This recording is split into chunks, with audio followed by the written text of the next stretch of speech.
Hola, doy las gracias al Registro Andaluz de Pacientes Renales por su invitación para presentar los datos, los resultados de donación y trasplante de Andalucía del 2020. Bueno, en esta gráfica lo que quiero poneros son por hospitales y por provincias el total de donantes efectivos, donantes eficaces y el porcentaje de efectividad. Que si en vez de hacerlo hospital a hospital lo hacemos agrupado por provincia, quizás sea más fácil de leer, pues podéis comprobar el indicador de la tasa de donación por millón de población en donantes eficaces. Estamos en 38,17. Este es el indicador que utiliza la ONT para comparar las comunidades autónomas y los datos que se dan a nivel nacional. Como podemos ver, hay un descenso respecto a años anteriores, lógico. Se ha producido en todo el territorio nacional entre un 25 o un 30%, dependiendo de las comunidades, como consecuencia del impacto que ha tenido el COVID en la actividad clínica asistencial y, como no, en los programas de donación y trasplante.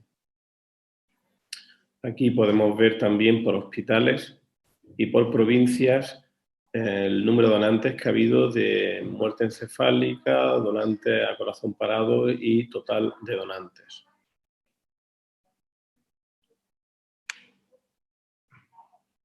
Si analizamos la tasa interanual de donación eficaz de órganos por provincia en Andalucía, podemos observar, lo veremos en alguna otra gráfica, cómo en los dos primeros meses, del 2020, teníamos una tasa interanual, pues una cifra muy positiva. Fijaos que para febrero nos daba casi 54 donantes por millón de población, que es un máximo histórico en nuestra comunidad.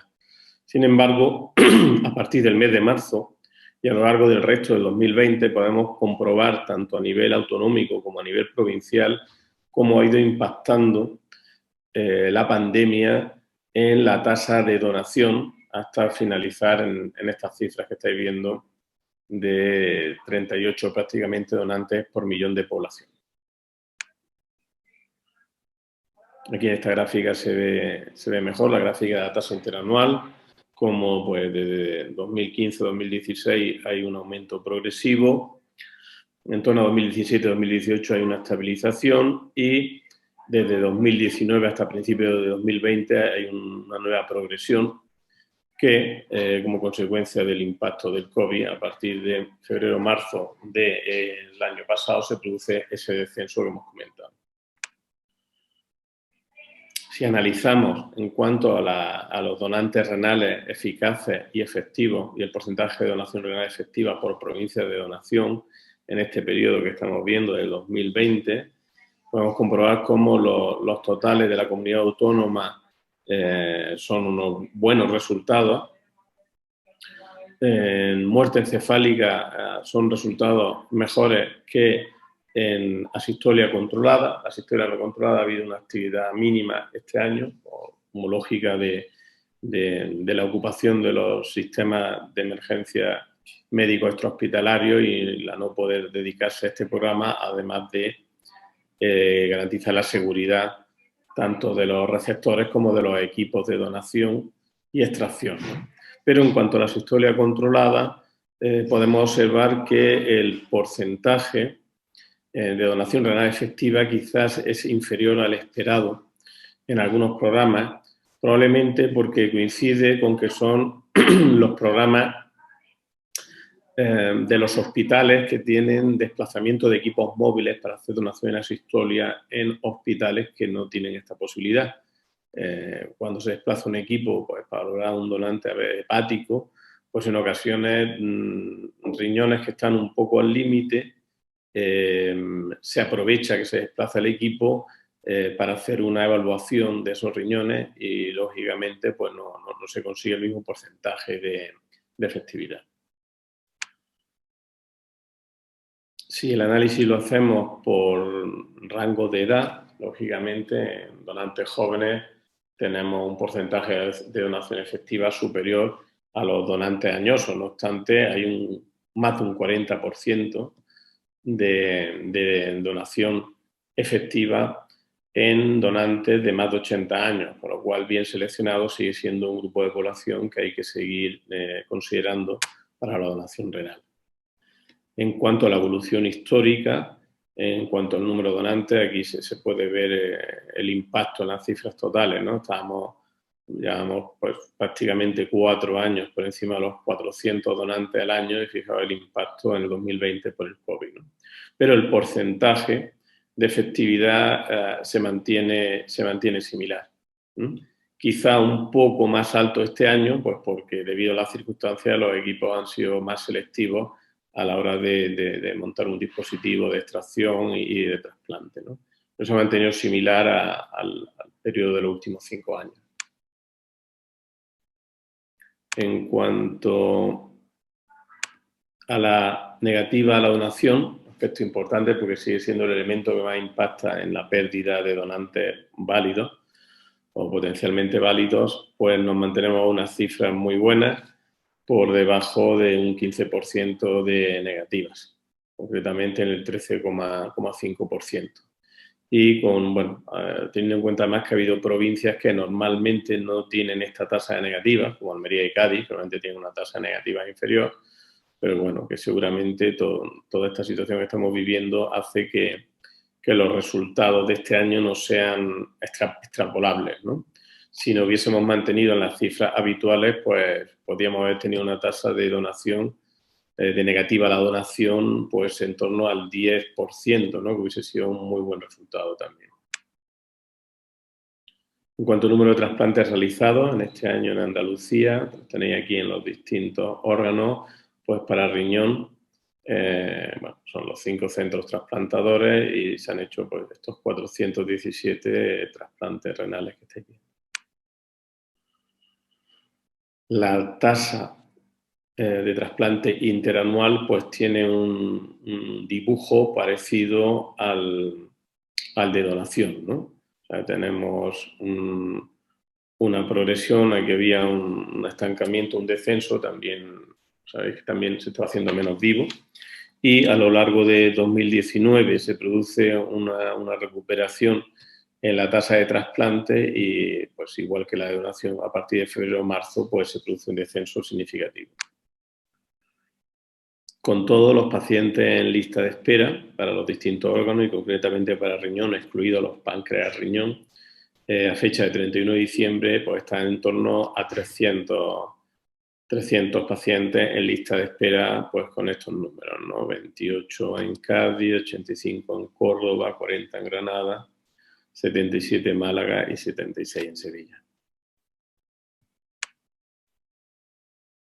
Bueno, ya hemos hecho referencia a esta situación continuamente durante la presentación. Estos son declaraciones, pues de la Coordinación Autonómica de Trasplantes de Andalucía y de la Organización Nacional de Trasplantes en cuanto a la dificultad que ha supuesto pues, mantener la actividad de los programas en este contexto. Más todavía en la primera oleada que en la segunda, por desconocimiento de la nueva patología a la que nos enfrentábamos y por prudencia proteger tanto a los receptores de los trasplantes de órganos como a los equipos tanto de donación como de extracción y trasplante y los equipos médicos de seguimiento, ¿no? Entonces, esta fue una estrategia nacional, no solo de Andalucía, de proteger, que claro, hizo que el impacto de la donación en donación y trasplante en la primera oleada haya sido superior al de la segunda, aunque el efecto acumulativo es el que hemos visto.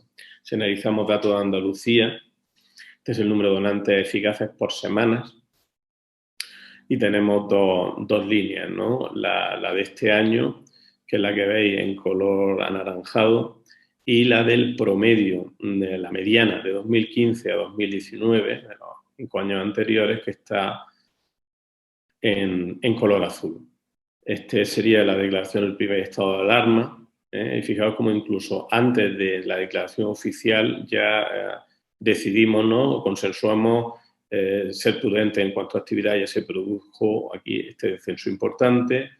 Aquí se estableció el plan de desescalada cuando se dijo que estábamos terminando esa primera oleada y como consecuencia del plan de desescalada se recupera la actividad en donación hasta el punto que hombre, no llegamos a alcanzar esos magníficos resultados de los 2 primeros meses, pero sí normalizamos con el promedio de actividad de los 5 años anteriores, ¿no?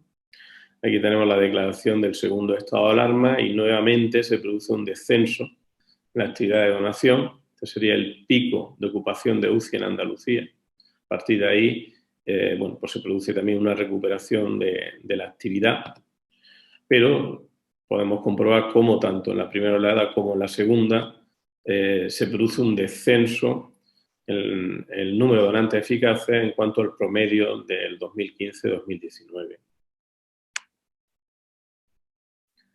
Eso no solamente en el número de donantes, sino en el número de trasplantes, que es similar, ¿no? Es decir, muy buenos indicadores en los 2 primeros meses, un descenso de actividad de trasplante durante la primera oleada, una recuperación, probablemente por el esfuerzo de todos y por los planes de contingencia que desarrollamos. Se ha mantenido una actividad similar a la del promedio 2015-2019 y con la segunda oleada un nuevo descenso. Como debe, la segunda oleada, el impacto tanto en donación como en trasplante ha sido inferior al de la primera, porque sabemos más, porque sabemos que es mejor para nuestros pacientes estar trasplantados que no trasplantados a la hora de enfrentarse al COVID, pero lo que es indudable es que las 2 oleadas, si suman el impacto, pues tienen los resultados que hemos tenido este año. Es por compararnos como a nivel nacional, aquí están datos solo de la primera oleada de la ONT, que son los que han facilitado, pues es bastante evidente el impacto tanto en donación de fallecido como en donación de vivo de la primera oleada.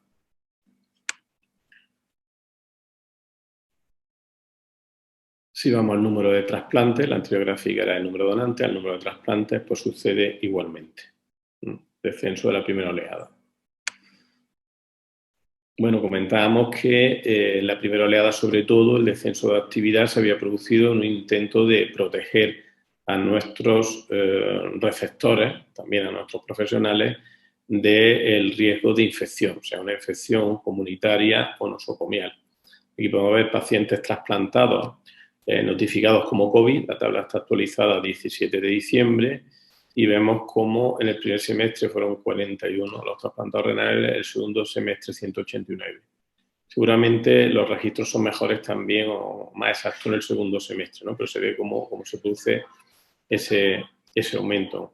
En cuanto al origen del contagio, bueno, podemos ver cómo en el primer semestre el porcentaje de contagio nosocomial era bastante inferior, casi la mitad, al del segundo semestre.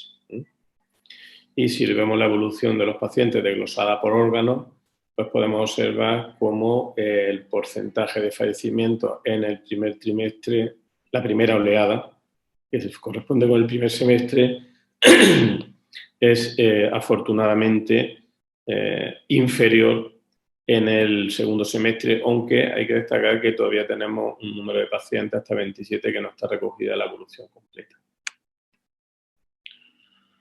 Bueno, pues, ¿qué os puedo decir después de este año, después de los resultados? Que el COVID, o la COVID, se puede decir de 2 formas, ha impactado fuertemente en la actividad de donación y trasplante.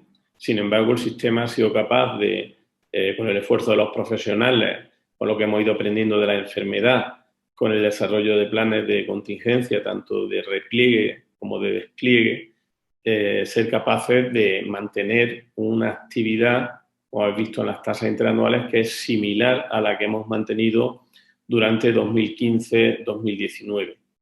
Vamos a ver qué impacto tiene la tercera oleada, que seguramente lo va a tener. Estamos empezando a estar inmersos en ella y vamos a esperar que, sobre todo gracias a la vacunación, pues en el segundo semestre el panorama sea diferente. Yo creo que el sistema es fuerte, el sistema ha aguantado.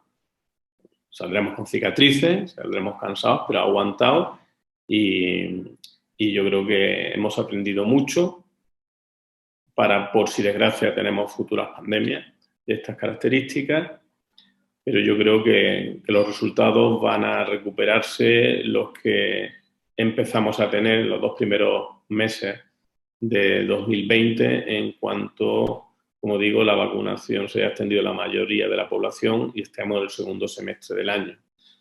Así que, como decía Borges, ¿no? El futuro no es lo que va a pasar, sino lo que vamos a hacer. Muchas gracias.